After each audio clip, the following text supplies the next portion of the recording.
नमस्कार, मैं हूं अंशुमान। क्रिप्टो काउंटर पर आपका स्वागत है। इस समय बाजार में ज़्यादातर कॉइन सीमित दायरे में हैं, मगर मजबूती बरकरार है। दो बड़ी बैठकों का इंतजार है बाजार को, एक ट्रंप और शी जिनपिंग की और दूसरी फेड रिजर्व की।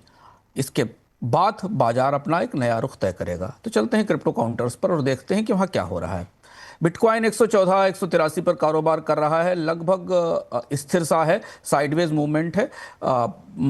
टेक प्लेटफॉर्म्स के नए लॉन्च हुए हैं। बुल्स ने 114 का सपोर्ट स्तर बचाया है, इसलिए अगला रेजिस्टेंस 116 के आसपास है। बिटकॉइन एक सीमित दायरे में है, बड़ी गिरावट या उतार चढ़ाव नहीं है। इथीरियम 4123 से ऊपर चढ़ा है। इथीरियम जिला के बायबैक और टोकनाइजेशन की खबरों पर प्रतिक्रिया के बाद इथीरियम में थोड़ी खरीद दिखी है। मुख्य तौर पर 4000 से 4200 की रेंज के बीच इथीरियम के रेट्स घूम रहे हैं। सोलाना और बीएनबी मैटिक अपने रेंज में है। स्मॉल कैप डिफाई टोकन में ट्रेजरी और कस्टडी के अपग्रेड से रिकवरी दिखाई दे रही है। संस्थाओं की निगाह से देखें तो आज की सबसे बड़ी खबर आईबीएम से आई। आईबीएम ने एक digital asset haven platform launch किया है। यह बैंकों, सरकारों और बड़े कॉर्पोरेट्स के लिए डिजिटल एसेट्स और स्टेबल कॉइन्स के को मैनेज करेगा, और ये उन सभी डिजिटल एसेट्स को इसके जरिए चला पाएंगे जिनमें टोकन्स भी शामिल हैं। इनको एक जगह मैनेज करने का टूल है। करीब करीब 40 से ज़्यादा चेनों पर कस्टडी, ट्रांजेक्शन, रूटिंग की सुविधा है, और इस पूरे प्लेटफॉर्म में एंटी मनी लॉन्ड्रिंग जैसे तमाम कंप्लायंस इनबिल्ट हैं या बने हुए हैं। इस साल की चौथी तिमाही तक इसका सास लॉन्च होगा। आईबीएम जी पर इसका हाइब्रिड सपोर्ट मिलेगा। संस्थाओं की तरफ से दूसरी बड़ी खबर इथीरियम की ट्रेजरी इथ जिला से थी, जिसको ETH के नाम से जानते हैं। इसने $40 मिलियन के इथीरियम बेचे हैं, $250 मिलियन के स्टॉक बाईबैक को प्लान को फंड करने के लिए। NAV और डिस्काउंट कम करने की और ऑन चेन ट्रेजरी के भरोसे के लिए कंपनी अपने स्टॉक को बाईबैक करने जा रही है। यह कंपनी स्टेट शेल में 15% की स्टेक भी ले रही है और L2 टोकन डील्स में टोकनाइजेशन में सबसे आगे है। रिटेल बाजार में इन दोनों खबरों का असर दिखाई दिया।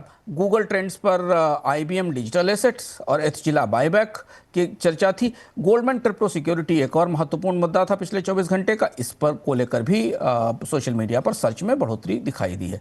रिटेल फोरम्स में स्टेबल कॉइन के कंप्लायंस को लेकर जो हाई कस्टडी आ रही हैं उन पर चर्चा दिखाई दे रही है। अमेरिका में ब्याज दर कम होने से रिटेल निवेशकों की उम्मीद बढ़ रही है, और शायद फेडरल रिजर्व के फैसले के बाद इसका असर हमें खरीद के तौर पर दिखाई देगा।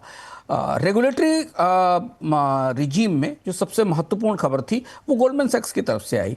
गोल्डमैन सैक्स ने एक एंटी फ्रॉड लेयर बनाया है जो डेरिवेटिव्स और टोकेनाइज्ड एसेट सर्विसेज के लिए निगरानी बढ़ाता है और इंस्टीट्यूशनल सिक्योरिटी बनाता की सुविधाएं उपलब्ध कराता है, जिसकी ज़रूरत काफ़ी ज़्यादा थी। जापान में नया स्टेबल कॉइन आया है। कल हमने आपको बताया था जापान की जो फाइनेंशियल सर्विसेज अथॉरिटी है, जो वहाँ का रेगुलेटर है, वो इसके पायलट चरणों पर करीब से निगाह रख रहा है। स्टेबल कॉइन वेब3 और डिफाई में इथीरियम और L2 पर डिफाई TVL यानी टोटल वैल्यू लॉक 2% ऊपर बढ़ी है। ट्रेजरी बैक प्रोटोकॉल और L2 टोकन में भी बढ़ोतरी दिखाई दे रही है। IBM प्लेटफॉर्म से डिफाई सेंटिमेंट भी बेहतर हुआ है, क्योंकि इससे ऑन चेन फाइनेंस में इंस्टीट्यूशनल और संस्थागत इन्फ्लो में बढ़ोतरी होगी। कोई बड़ा फ्रॉड नज़र नहीं आया, लेकिन कंप्लायंस के लिए आईबीएम के और गोल्डमैन के नए सर्विलांस और केवाईसी टूल पर सबकी निगाहें हैं। अगले 24 घंटे का बाजार का आउटलुक 2-3 चीज़ों से निर्धारित होगा। एक तो आईबीएम और गोल्डमैन जैसे दिग्गज पुराने इंस्टीट्यूशंस के लिए plug and play crypto system लेकर आ रहे हैं, जिससे कि अब संस्थागत फंड्स के और बड़ी मात्रा में क्रिप्टो बाजार में पहुंचने की संभावना है। और दूसरी बात है, बाजार की नज़र इस हफ्ते फेडरल रिजर्व की बैठक पर है, जिसका नतीजा कल रात तक आएगा, और इसी सप्ताह के अंत में अमेरिका और चीन की बैठक भी होनी है, जहां यदि दोनों पक्षों के बीच संधि होती है तो क्रिप्टो बाजार के लिए दोनों खबरें अच्छी होंगी। हम आ गए हैं अब क्रिप्टो विजडम पर। आज का क्रिप्टो ज्ञान। आईबीएम का digital asset haven financial institutions और कॉर्पोरेट के लिए व्यापक कंप्लायंस पर केंद्रित एक नया प्लेटफॉर्म है, और एक अपनी तरीके का नया प्रयोग है जो क्रिप्टो की दुनिया, ब्लॉकचेन की दुनिया के साथ आया है। यहाँ पर स्टेबल कॉइन्स से लेकर बॉन्ड्स और टोकेनाइज इक्विटी तक, क्रॉस बॉर्डर पेमेंट्स तक डिजिटल एसेट्स को जारी किया जा सकता है। यानी इस प्लेटफॉर्म के जरिए कंपनियां अपने डिजिटल बॉन्ड टोकन में जारी कर सकती हैं, स्टेबल कॉइन जारी कर सकती हैं, उनको मैनेज कर सकती हैं, पेमेंट्स को सेटल कर सकती हैं, और ये प्लेटफॉर्म एक साथ करीब 40 पब्लिक स्वीकृत ब्लॉकचेन्स पर काम करता है, जिसमें इथेरियम, पॉलीगॉन और हाइपरलेजर हैं। इसके अलावा यूजर्स को stable coin, tokenised bonds, equity invoice, carbon credits के ट्रांसफर करने की सुविधा देता है। सबसे बड़ी बात यह है कि इस प्लेटफॉर्म में केवाईसी, एमएल, ट्रांजैक्शन ट्रेसिंग, संदिग्ध गतिविधियों का डिटेक्शन, इन तमाम चीज़ों की जो कि रेगुलेटरी ज़रूरतें हैं वो सब इसमें इनबिल्ट हैं। हर ट्रांसफर पर इस कंट्रोल है।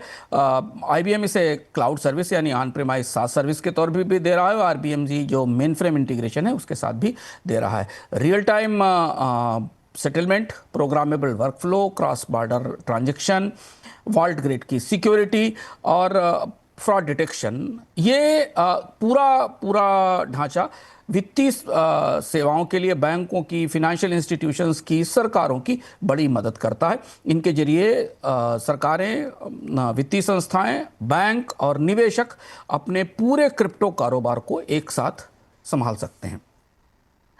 क्रिप्टो काउंटर में आज इतना ही, फिर लौटेंगे कल नए अपडेट के साथ।